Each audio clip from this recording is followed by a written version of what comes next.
बहुत पुराने जमाने की बात है। एक गांव में एक रोहन नाम का लड़का रहता था।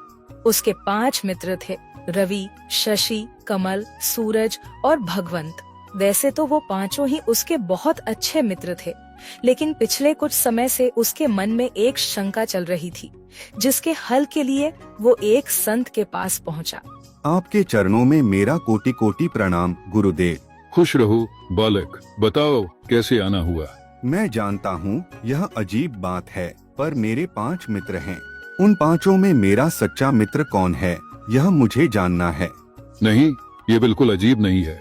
इस उम्र में यह विचार आना बिल्कुल स्वाभाविक है। चलो मैं तुम्हें कुछ बिंदु बताता हूँ, जिससे तुम पता लगा सकते हो कि तुम्हारा सच्चा मित्र कौन है। वह संत मोहन को 5 बिंदु बताते हैं, जिससे वह अपने सच्चे मित्र का पता लगा सकता है। मोहन वापस आ जाता है और अपना काम शुरू करता है। उसने एक लड़के को बुलाया और उससे कहा कि वो उसके दोस्तों के बीच एक झूठ फैलाए। लड़के ने जाकर उन सबसे कहा कि रोहन अपने पिता के पैसे चुराता है। रवि के सिवा सभी मित्र शशि, कमल, सूरज और भगवंत मोहन के पास आ गए और उससे पूछने लगे, रोहन, क्या यह सच है कि तुम अपने पापा के पैसे चुराते हो? बुरा मत मानना, लेकिन एक लड़के ने हम सबसे ऐसा कहा है। हम तुम्हारे बारे में गलत नहीं सोचना चाहते, इसलिए सीधे तुमसे पूछने चले आए। हाँ रोहन, बताओ, ये झूठ है ना? हाँ, ऐसा कुछ नहीं है। ये जिसने भी कहा है सरासर झूठ है। रोहन ने देखा कि रवि नहीं आया है। उसने सोचा कि रवि ने बिना पूछे ही उसके खिलाफ कही गई बात को मान लिया। उसे लगा कि शायद रवि उसका सच्चा मित्र नहीं है, लेकिन उसे अभी अपने दोस्तों की और परीक्षा लेनी थी। एक दिन वह अपने 5 दोस्तों के साथ नदी के पास खेलने गया। उसे तैरना आता था, लेकिन वो उनकी परीक्षा लेने के लिए अचानक नदी में गिरकर डूबने का नाटक करने लगा। चलो आज पता चलता है कि कौन मेरा सच्चा मित्र है। बचाओ बचाओ। अरे, रोहन तो डूब रहा है, जल्दी हमें उसे बचाना होगा। हाँ चलो, नदी में कूदो। रवि, कमल, सूरज और भगवंत सभी नदी में कूद पड़े और रोहन को बचाने की कोशिश करने लगे, लेकिन शशि ने नदी में कूदने की कोई कोशिश नहीं की। शशि क्यों नहीं आ रहा? क्या उसे मेरी परवाह नहीं है? रोहन को शशि का यह रवैया बहुत बुरा लगा। उसने सोचा कि शायद शशि उसकी परवाह नहीं करता और उसे सच्चे मित्र की तरह नहीं मानता। कल रवि और आज शशि हद हो गई। जिन्हें मैंने अपना सबसे अच्छा मित्र समझा, वही मेरे सच्चे मित्र नहीं हैं। फिलहाल असली दोस्तों की पहचान करने के लिए अगला पड़ाव था उनसे 500 सिक्के उधार मांगना। मुझे 500 सिक्के उधार चाहिए। क्या तुम मेरी मदद कर सकते हो? बिल्कुल रोहन, तुम्हें जितनी भी जरूरत हो ले लो। रवि ने बिना किसी सवाल के 500 सिक्के रोहन को दे दिए। रोहन ने रवि का धन्यवाद किया और आगे बढ़ गया। शशि, मुझे 500 सिक्के उधार चाहिए। मैं तुम्हें अगले महीने लौटा दूंगा। बिल्कुल मित्र, यह लो 500। शशि ने भी तुरंत 500 सिक्के दे दिए। सूरज, मुझे 500 सिक्के चाहिए। क्या तुम उधार दे सकते हो? हाँ, क्यों नहीं। इसमें इतना शर्माने वाली कौन सी बात है? सूरज ने भी बिना किसी हिचकिचाहट के 500 सिक्के दे दिए। भगवंत यार, 500 सिक्के होंगे क्या तेरे पास? हाँ है ये ने 500 सिक्के। भगवंत ने भी तुरंत 500 सिक्के दे दिए। अब अंत में रोहन कमल के पास पहुंचा। कमल, मुझे 500 चाहिए। क्या तुम उधार दे सकते हो? 500 तो नहीं, 50 है, यह रख लो। पर मुझे बहुत जरूरत है। लेकिन यार, मेरे पास बस 50 ही है। बस रोहन को कमल की यह कंजूसी बहुत बुरी लगी। उसने सोचा कि कमल शायद सच्चा मित्र नहीं है, क्योंकि उसने जरूरत के वक्त पूरी मदद नहीं की। अब सच्चे मित्र की अगली परीक्षा के लिए उसने एक लड़के से कहा कि वह उसके दोस्तों तक उसकी झूठी दुर्घटना की खबर पहुंचाए। लड़के ने ऐसा ही किया। रोहन, क्या हुआ? तुम ठीक तो हो? हमने सुना कि तुम सीढ़ियों से गिर पड़े। कैसे हो तुम? तुम्हें कुछ ज्यादा चोट तो नहीं आई? भगवान करे तुम जल्दी ठीक हो जाओ यार। सूरज कहाँ है? क्या उसे मेरी हालत के बारे में नहीं पता चला? पता नहीं रोहन, हम भी सूरज को ढूंढ रहे थे, लेकिन वो कहीं नहीं मिला। रोहन को यह बहुत बुरा लगा कि सूरज उसकी इतनी गंभीर स्थिति में भी मिलने नहीं आया। वह बहुत परेशान था कि उसका हर एक मित्र एक परीक्षा में उत्तीर्ण नहीं हो रहा है। आखिरकार कुछ दिन बाद रोहन ने संत द्वारा बताए 5वें और अंतिम बिंदु पर काम किया। तुम्हारा सच्चा मित्र कौन है? रोहन, तुम मुझ पर भरोसा कर सकते हो। मैं किसी से कुछ नहीं कहूँगा। शशि, मैंने एक दुकान से कुछ सामान चुरा लिया। यार, मुझे बहुत बुरा लग रहा है, पर यह किसी को बताना मत। तुम निश्चिंत रहो रोहन, मैं इसे किसी से नहीं कहूँगा। कमल, यह बात किसी को बताना मत, पर पता है मैं ना रात को सोते हुए बिस्तर गीला कर देता हूँ। मुझे यह बीमारी है। रोहन, तुम मुझ पर भरोसा कर सकते हो। मैं किसी से कुछ नहीं कहूँगा, पर इसका इलाज करवाओ। एक राज की बात बताऊं, मेरा असली नाम नामंगल है, पर यह सिर्फ तुम्हारे और मेरे बीच रहनी चाहिए। तुम निश्चिंत रहो रोहन, मैं किसी को नहीं बताऊंगा। मेरा मतलब मंगल। भगवंत, मैं तुम्हें अपना एक राज बताता हूँ, किसी से कहना मत। दरअसल मेरी माँ सौतेली है।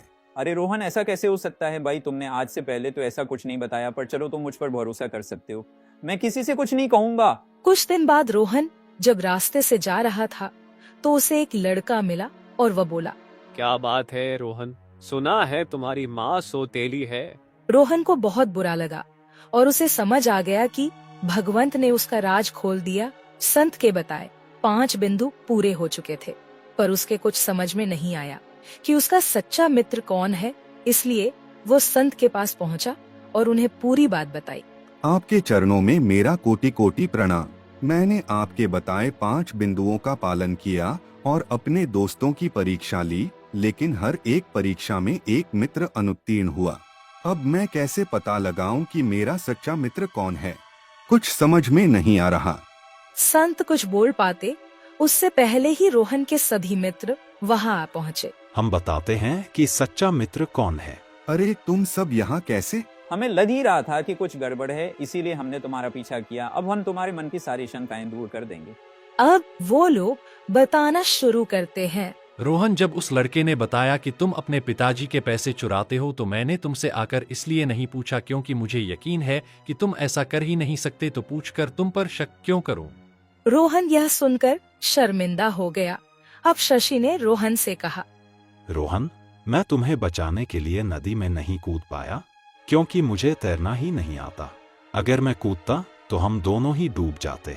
यार, मुझे माफ कर दो शशि, मुझे यह बात नहीं पता थी। मैंने बिना सोचे समझे तुम्हें गलत समझ लिया यार। इसके बाद कमल ने मोहन को अपनी स्थिति समझाई। रोहन, मैं तुम्हें 500 सिक्के नहीं दे सका क्योंकि मेरे पास सिर्फ 50 ही थे।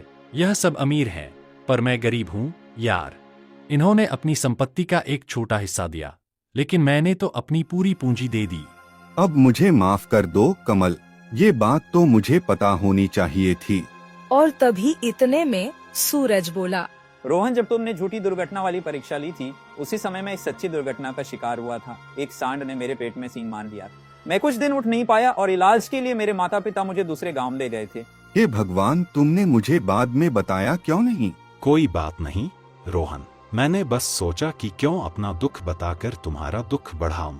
रोहन ने सूरज से माफी मांगी और तभी भगवंत एक लड़के को सामने लाया। रोहन, ये वही लड़का है जिसने तुम्हारा राज सुना था। मुझे माफ कर दो यार, मैंने भगवंत और तुम्हारी बातें गलती से सुन ली थीं। भगवंत ने मुझे कुछ नहीं बताया था। अपने हिस्से की सच्चाई बताकर रोहन के सभी मित्र अपनी नाराजगी जाहिर करने लगे। रोहन, क्या तुम्हें हम पर भरोसा नहीं था?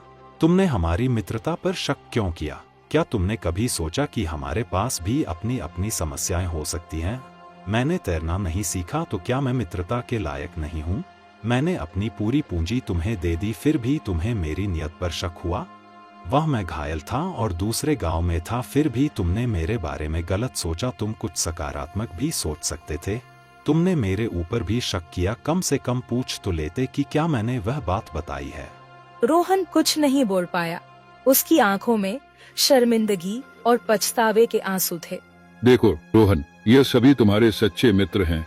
कोई भी इंसान उत्तम नहीं होता, तुम भी नहीं। वो इंसान के जीवन में मुश्किलें आती रहती है, जिनकी वजह से वो हर समय हर कसौटी पर खरा नहीं उतर पाता।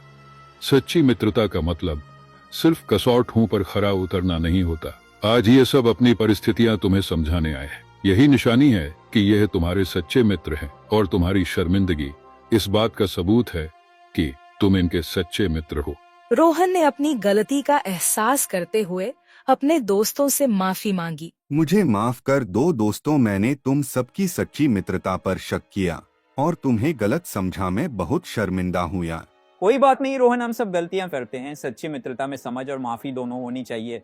साधु महाराज की बात बिल्कुल सही है। कोई भी व्यक्ति उत्तम श्रेणी का नहीं होता, सबसे कभी ना कभी गलती हो जाया करती है, या फिर परिस्थितियां ऐसी होती है कि इंसान साथ नहीं दे पाता। हमें एक दूसरे को माफ कर देना चाहिए। हम तुम्हें माफ करते हैं। रोहन और तुम हमें माफ कर दो। मित्रता का मतलब ही एक दूसरे पर विश्वास करना है। हमारी मित्रता पहले से भी मजबूत हो गई है। अब सब कुछ भूल जाओ, जो हो गया सो हो गया। रोहन को अपनी गलती का एहसास हुआ और उसने सच्ची मित्रता का मतलब समझा।